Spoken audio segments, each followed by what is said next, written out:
नमस्कार माझ्या गोड ताईंनो, कशा आहात? सगळ्या छानच असाल अशी अपेक्षा करते. तर काल आपण जो ब्लाऊज पाहिला होता किंवा या अगोदर जो व्हिडिओ पाहिला होता त्याच्यामध्ये आपण 4 टक्स ब्लाऊज 30 साईजचं कटिंग करून पाहिलं होतं. तो हाच व्हिडिओ आहे. तुम्ही अजून पाहिला नसाल तर व्हिडिओ जाऊन नक्कीच पहा. त्याची लिंक मी खाली या व्हिडिओच्या खाली दिलेली आहे. आणि आता हा व्हिडिओ कंटिन्यू आपण करणार आहोत तो या ब्लाऊजचं स्टिचिंग पाहण्यासाठी. कारण हा व्हिडिओ अपलोड केल्यानंतर खूप साऱ्या ताईंची आपल्याला कमेंटसुद्धा आलेली आहे की ताई या ब्लाऊजचं कटिंग दाखवलं पण स्टिचिंग पण दाखवा. तर त्यासाठी मी तुमच्यासोबत हा व्हिडिओ शेअर करत आहे. चला तर मग आपण या व्हिडिओला किंवा स्टिचिंगला सुरुवात करूया. पण त्या अगोदर तुम्ही आपल्या चॅनलवरती नवीन असाल किंवा आपला व्हिडिओ पहिल्यांदाच पाहत असाल, चॅनलला सबस्क्राईब करा, जास्तीत जास्त व्हिडिओ शेअर करा. आणि हो, व्हिडिओ आवडल्यास लाईक करायला मात्र अजिबात विसरू नका बरं का, कारण लाईक आणि शेअर खूप कमी होते असं मला वाटायला लागले. चला तर मग आता कटिंग झालेलं आहे. पाहूया स्टिचिंग कसं करायचं अगदी व्यवस्थितपणे आणि हळूवारपणे. कुठेही व्हिडिओ मी फास्ट केलेला नाही आहे, फास्ट फॉरवर्ड करून दाखवण्याचा प्रयत्न केलेला नाही, कारण बिगनर्स ताई आहेत, नवीन शिकणारे आहेत, त्यांनासुद्धा हा व्हिडिओ तितकाच लक्षात यावा, कळावं. त्यासाठी बघा इथे अस्तर आणि मेन फॅब्रिक मी जोडून घेतलेला आहे. व्हिडिओ खूप मोठा व्हायला नको त्यासाठी मी इथे अस्तर ऑलरेडी जोडून घेतलेलं आहे आणि नंतर तुमच्यासोबत हा व्हिडिओ मी पुढे कंटिन्यू केलेला आहे. तर मेन फॅब्रिक आणि अस्तर अशा पद्धतीने जोडलेलं आहे की कुठेही झोळ आलेलं नाही, कुठेही फुगा आलेलं नाही किंवा कुठेही क्रॉस गेलेलं नाही, खेचलेलं नाही. याच पद्धतीने तुम्हाला सुद्धा असंच अस्तर जोडून घ्यायचं आहे. या अगोदर खूप सारे व्हिडिओ शेअर केलेले आहेत, त्याच्यामध्ये अस्तर कसं जोडायचं आहे ते सुद्धा मी सविस्तरपणे सांगितलेलं आहे. त्यानंतर बघा हा पाठीमागचा भाग आहे तो सुद्धा व्यवस्थित जोडून घेतलेला आहे, गळा कटिंग करून घेतलेला आहे आणि पाठीमागच्या 2 टक्स असतात कमरेकडच्या बाजूच्या त्यासुद्धा घालून कमरेची पट्टी आपण लावून घेतलेली आहे. अर्धा इंचाच्या टक्स घेतलेले आहेत आपण आणि त्यानंतर या पद्धतीने कमरेची पट्टी आहे ते सुद्धा अटॅच केलेली आहे.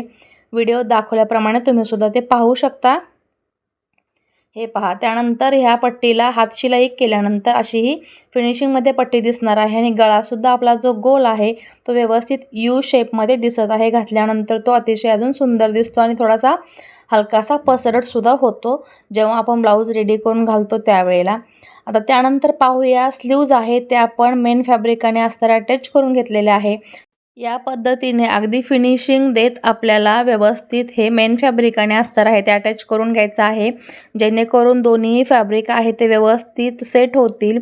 त्यानंतर बघा इथे मी एकावरती एक ठेवलेलं आहे आणि त्यानंतर बाही आपली जी आहे तेवढी एक्झॅक्टली घेतल्यानंतर हे पुढच्या साईडचा आर्महोलची खोली आहे अर्धा इंचाची ती दिलेली आहे.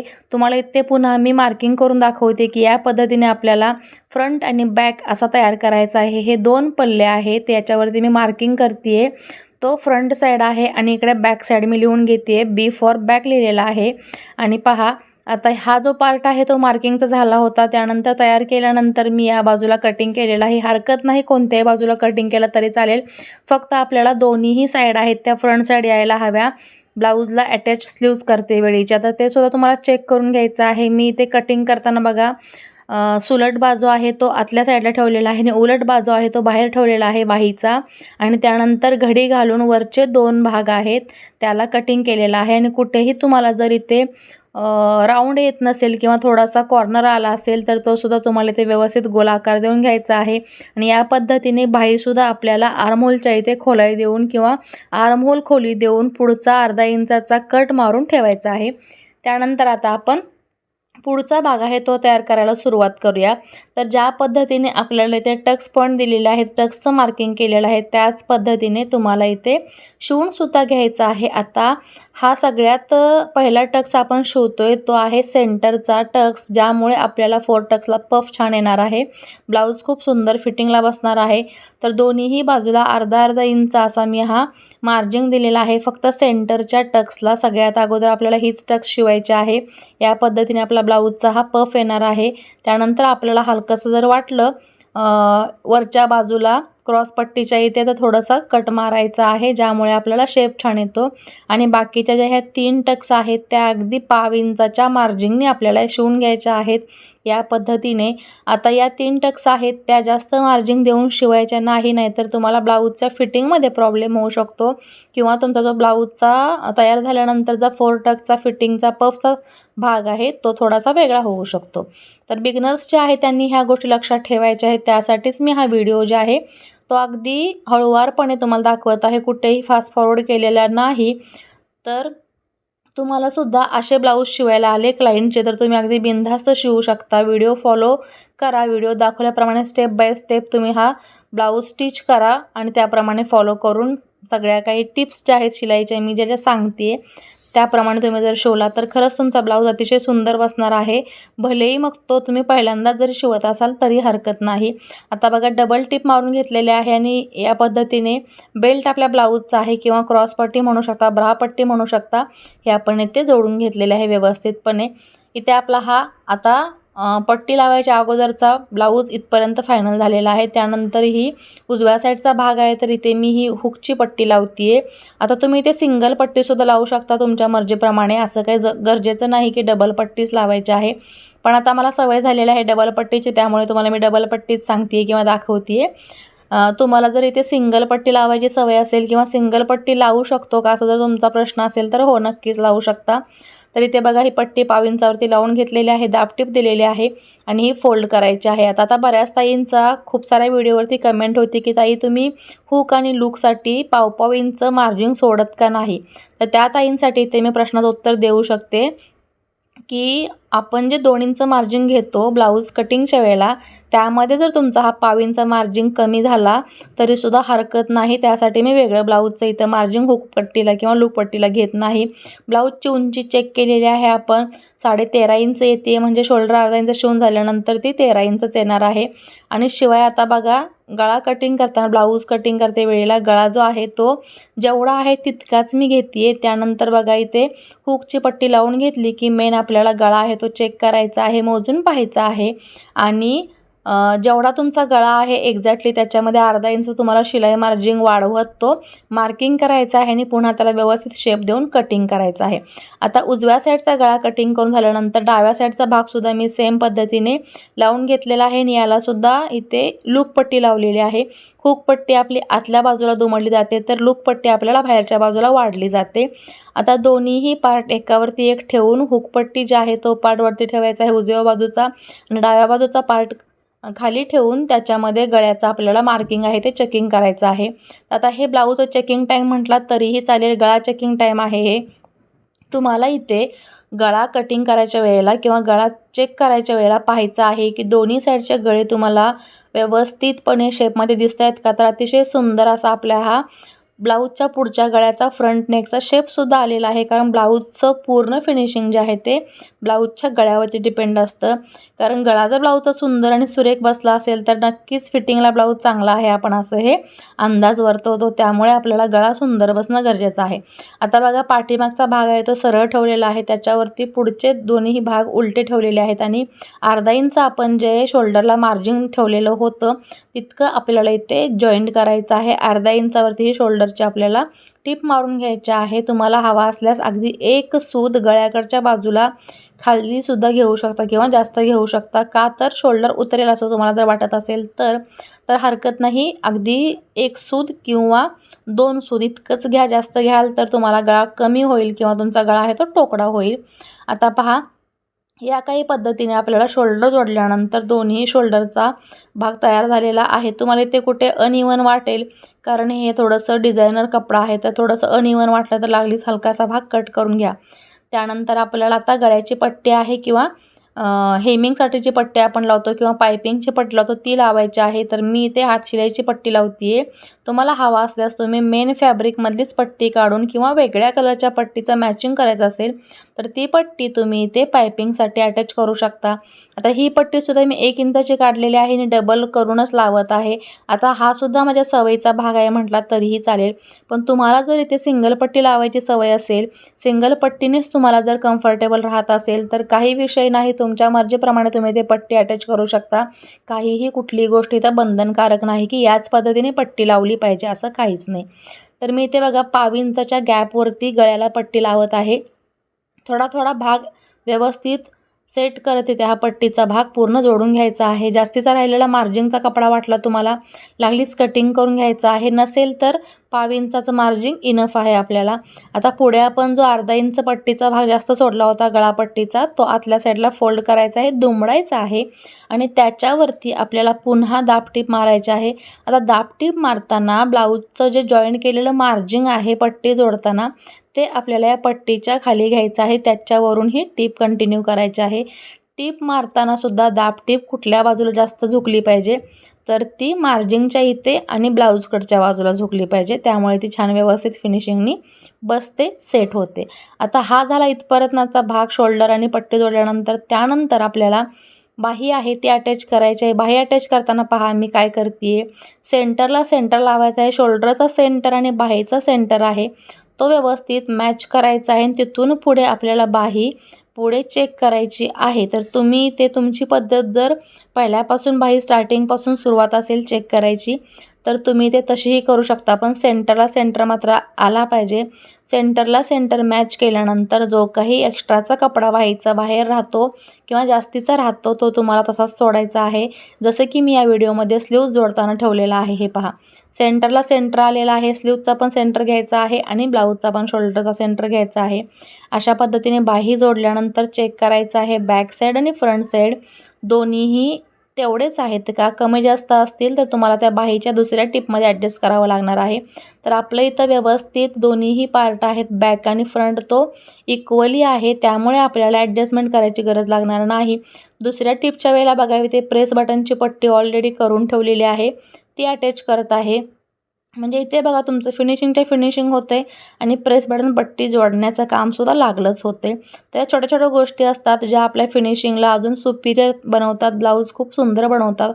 तुम्ही सुद्धा त्या फॉलो करा व्हिडिओ सांगितल्याप्रमाणे. याच पद्धतीने दुसऱ्या साईडची बाही आहे ती सुद्धा आपल्याला इथे जोडून घ्यायची आहे, अटॅच करून घ्यायची आहे. सेंटरला तुम्हाला जर बिगनर्स असाल किंवा सेंटरला बाही जोडताना थोडीशी फार बाही सरकत असेल, तर तुम्ही शोल्डरचा सेंटर आणि बाहीचा सेंटर मॅच करून तिथे मोतीपिन लावून घेऊ शकता किंवा पूर्ण स्लीव्जला मोतीपिन अटॅच करून लावू शकता आणि मग टीप मारू शकता. जो काही जास्तीचा एक्स्ट्रा मार्जिन राहिलेला आहे तो मी ॲज इट इज पुढे सोडलेला आहे. त्यामुळे आपल्याला बाही जोडताना काहीच प्रॉब्लेम येत नाही. आता इथे बघा दोन्ही भाग जोडताना मला अगदी एक सूत असा कमी जास्त वाटला. त्यावेळेला मी पुढच्या भागाच्या इथे एक सूत जास्त घेतलेला आहे डबल टिप मारताना. म्हणजे आपल्याला दोन्ही साईडचा पार्ट आहे, बॅक आणि फ्रंट साईडचे दोन्हीही पल्ले आहेत ते व्यवस्थित एक होतात, सेट होतात. त्यानंतर बघा लगेच इथे मी शिलाईचं काम थांबवून ओव्हरलॉक करून घेतलं. कारण शिलाई काम करताना इथे तुम्हाला तब्येतीची पण काळजी घ्यायची असते. डॉक्टर्सनी सुद्धा मला सांगितलेलं आहे, जास्त वेळ एकाच ठिकाणी बसून राहू नका. तुमचं काम हे थोडं किचकट असतं, त्यावेळेला मध्ये मध्ये गॅप घेत जा. तर त्याचप्रमाणे आपलंसुद्धा काम छान होतं, सुपिरियरपणे होतं.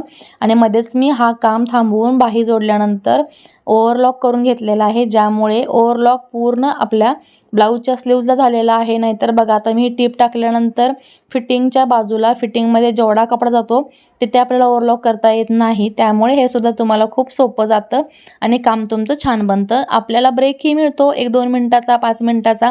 आणि त्यानंतर आपल्याला पुन्हा त्याच ठिकाणी बसून काम करायचं असतं तासनतास. तर थोडा वेळ ब्रेक घेणं सुद्धा गरजेचं आहे शरीरासाठी.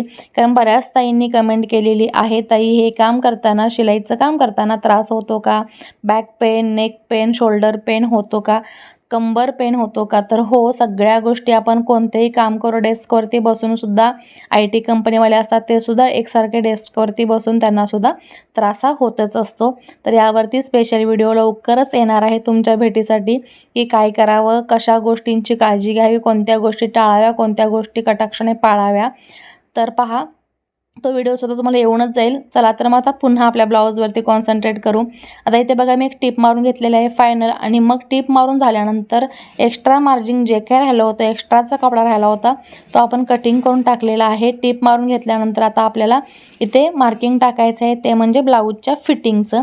आता ब्लाऊजचं फिटिंग टाकताना बघा सगळ्यात अगोदर स्लीव्जकडून फिटिंग टाकायचं आहे. 4.5 इंचावरती इथे मार्किंग करायचं आहे. आपल्याला दंडघेर आहे ब्लाऊजचा बाहीचा, तो आपल्याला 4.5 इंचावरती घ्यायचा आहे. दोन्हीही बाहीच्या ठिकाणी सगळ्यात अगोदर फिटिंग टाकताना बाहीचा दंडघेर आहे तो इथे मोजून मार्किंग करून घ्यायचा आहे. त्यानंतर आपल्याला ब्लाऊजचा फ्रंट साईड आहे तो आपल्या वरच्या बाजूला ठेवायचा आहे. अशा पद्धतीने हुकपट्टी आणि लूकपट्टी एकावरती एक ठेवायची आहे. तुम्हाला ते पिनं लावून घ्यायचे असतील तर घेऊ शकता, कारण पिना लावून घेतल्यामुळे फिटिंग छान होतं. आता मला सवय झालेली आहे विदाऊट पिन फिटिंग करायची, पण कसं आहे प्रत्येक गोष्ट माझ्या सवयीप्रमाणे दाखवली तर तुम्ही म्हणाल आम्हाला सवय नाही, आमच्या पद्धतीने सुद्धा थोडं दाखवत जात आहे. म्हणून मी ते बघा पिनं लावून घेतलेले आहेत. पिनं लावल्यामुळे फिटिंग करायला सोपं जातं, कपडा हलत नाही. त्यानंतर अशा पद्धतीने आपल्याला कपडा घ्यायचा आहे. शोल्डरसुद्धा किंवा गळासुद्धा या पद्धतीने स्ट्रेट झाला पाहिजे. कुठेही गळा आपला आत खेचला नाही गेला पाहिजे किंवा तिरका नाही झाला पाहिजे. ज्याप्रमाणे आपण गळा शिवून घेतलेला आहे त्याचप्रमाणे ते व्यवस्थित सेट करायचं आहे ब्लाऊज आणि मग याचं फिटिंग घ्यायचं आहे. त्यानंतर सगळ्यात अगोदर कंबर घ्यायची आहे. आता आपण बाहीचं मार्किंग तर केलं होतं, त्यानंतर कमरेचं मार्किंग करूया. 15.5 मार्जिन घेत आहे. 13.5 इंच आपल्याला कंबर घेरा आहे, म्हणजे 13.5चा डबल म्हटला तर 27 इंचाची कंबर आहे. जे काही मार्जिन राहत असेल ते आपल्याला ते दोन्ही साईडला सेम मार्किंग करायचं आहे. आता तुम्हाला तुमच्या ब्लाऊजच्या हिसाबाने जे काही माप असेल त्या मापामध्ये मार्जिन जे आहे ते ॲड करून जेवढं तुमचं शिल्लक राहिलेलं मार्जिन आहे ते दोन्हीही बाजूला सेम सेम घ्यायचं आहे. म्हणजे 1.25 इंच राहो, 1.5 इंच राहो, 1 इंच राहो. आता इथे आपल्याला जे काही मार्जिन राहिलेलं आहे ते डबल करून मी दोन्ही साईडला सेम घेतलेलं आहे. त्यानंतर पहा हुक आणि लूक पट्टी लावल्यानंतर खालचा भाग आपल्याला 1 इंच जास्तीचा मिळालेला आहे. तो सुद्धा आपल्याला या पद्धतीने बाहेर काढून घ्यायचा आहे आणि मग फुल मार्जिन मोजायचं आहे आणि फुल मार्जिनमधून आपल्याला जे आपलं माप आहे ते मार्किंग करायचं आहे. म्हणजे बघा साधारण 1.5 इंच ते 1.25 इंच आपल्याला मार्जिन भेटणार आहे बाही ते कंबर पूर्ण. जसं की आपण 2 इंचाचं मार्जिन कट करतो त्याच्यामध्ये एक्स्ट्रा राहिलेला कपडा, एक्स्ट्रा राहिलेला मार्जिन कटिंग करून लेवल करून जेव्हा आपण फिटिंग टाकलेलं आहे ब्लाऊजचं तेव्हासुद्धा बघा जेवढं आपल्याला गरजेचं आहे मार्जिन 1.5 इंचच गरजेचं असतं तितकं मिळतं. तर इथे बघा तुम्हाला 1.5 इंच ते 1.25 इंच मार्जिन मिळालेलं आहे आणि एक्झॅक्टली तुम्हाला 1.5 इंचच मार्जिन ठेवावं लागतं प्रत्येक ब्लाऊजला. 1.25 इंच तुम्ही कधी ठेवू शकता की थोडी तब्येत असेल आणि किंवा खूप कमी तब्येत असेल आणि मागे पुढे जाऊन तब्येत वाढणार असेल त्यावेळेला तुम्ही 1.25 इंच किंवा 2 इंच मार्जिन ठेवू शकता. तर इथे आपल्याला 1.5 इंच मार्जिन राहिलेलं आहे. एकाच साईडला लागल्यास मी 3 टिपा फिटिंगच्या मारून घेतलेल्या आहेत. 1.5 इंचाच्या अंतरावरती तुम्हाला जशी सवय असेल फिटिंगमध्ये टिपा मारण्याची त्याच पद्धतीने मारा. आता इथे पहा आपलं छातीचं फिटिंगचं मार्किंग आहे किंवा एका रेषेमध्ये आपलं जे फिटिंग असतं ते नेहमी मी दाखवत असते. खूप वेळेला काखेमध्ये फुगा येणं, शोल्डर घट्ट होणं किंवा मुंडा घट्ट होणं, शोल्डर उतरणं, खूप सारे प्रॉब्लेम्स घेऊन आपल्यासोबत आपले सबस्क्रायबर आपल्याला कमेंट करत असतात. खूप साऱ्या ताईंना सेम प्रॉब्लेम होत असतो. तर त्यांना मी परत परत सांगते आहे जेव्हा तुम्ही फिटिंग करता त्यावेळेला बाहीच्या दंडघेरापासून कमरेपासून छातीपासून जो आपला एका रेषेमध्ये फिटिंगची लाईन आहे ती जेव्हा तुमची एका रेषेमध्ये येते त्यावेळेला तुमचं फिटिंग किंवा ब्लाऊजचं फिटिंग परफेक्टच होतं. कुठेही झोळ येत नाही, कुठेही क्रीज पडत नाही किंवा तुम्हाला मुंडा आहे तो दाटत नाही, खेचत नाही, घट्ट होत नाही. तुम्ही पाहताय व्हिडिओमध्ये मी दाखवलेलं आहे त्याप्रमाणे. इथे बघा मी मार्किंग केलेलं आहे, तिथे हलकंसं मला बाहेरच्या साईडला घ्यावं लागलं, तिथे मी घेतलेलं आहे. नाहीतर मग याचा मुंडा घट्ट होऊ शकतो, कारण हा कपडा थोडासा डिझायनर असल्यामुळे वर्कवाला असल्यामुळे घट्ट आहे. त्यासाठी मी बघा इकडे 1.5 इंच ह्याला लुझिंग दिलेलं आहे, म्हणजे जेणेकरून हा कपडा जरी अस्तरमध्ये आलेला आहे तरीसुद्धा तो ब्लाऊज घट्ट होणार नाही, दाटणार नाही. तर ह्या काही आयडिया असतात ज्या आपल्याला आपल्या डोक्यानेच लढवायच्या असतात आपलं हे शिलाई काम करताना. तर आता फिटिंग झालेलं आहे आणि त्यानंतर आपल्याला हुकलूकचं मार्किंग टाकायचं आहे. मी मार्किंग वगैरे टाकूनच देते म्हणजे हात शिलाईवाल्यांना सुद्धा गडबड होत नाही आणि आपल्याला जसं हवं आहे तसं आपल्याला काम किंवा आउटपुट मिळतं. त्यासाठी शक्य होईल तितकं आपल्याला आपल्या पद्धतीने काम करायचं आहे. आणि अशा काही पद्धतीने आता हा ब्लाऊज फिटिंग करून शिवून तयार झालेला आहे. हातशिलाईवरून किंवा हेमिंगवरून आल्यानंतर परफेक्ट लुक त्याचा छान दिसणार आहे आणि तुम्हीही अशा पद्धतीने असं काही ब्लाऊज आहे ते शिवू शकता. बिगनर्स असाल, नवीन व्यवसाय करू पाहत असाल, सुरुवात करू पाहत असाल, घर बसल्या 2 ब्लाऊज जर तुम्ही रोज शिवलात, लेकरं सांभाळता, घर सांभाळता तरीसुद्धा खूप होतं. तर आजचा व्हिडिओ तुम्हाला कसा वाटला हे कमेंटमध्ये सांगायला विसरू नका. ब्लाऊज शिलाई कशी वाटली, व्हिडिओ आवडला असेल तर लाईक करा, चॅनलला सबस्क्राईब करा, जास्तीत जास्त आपले व्हिडिओ आहेत ते शेअर करा ताईंनो. कारण खूप साऱ्या ताया आहेत आपल्या नवीन आहेत, त्या नवीन करू पाहत आहेत शिलाई काम, त्यांच्या खूप साऱ्या गोष्टी लक्षात येत नाहीत म्हणून त्यांना क्लायंट मिळत नाहीत, काम मिळत नाही. तर अशा लोकांना सुद्धा काम मिळो, 4 पैसे संसारासाठी मिळो. पुन्हा भेटू नवीन एका व्हिडिओमध्ये. बाय.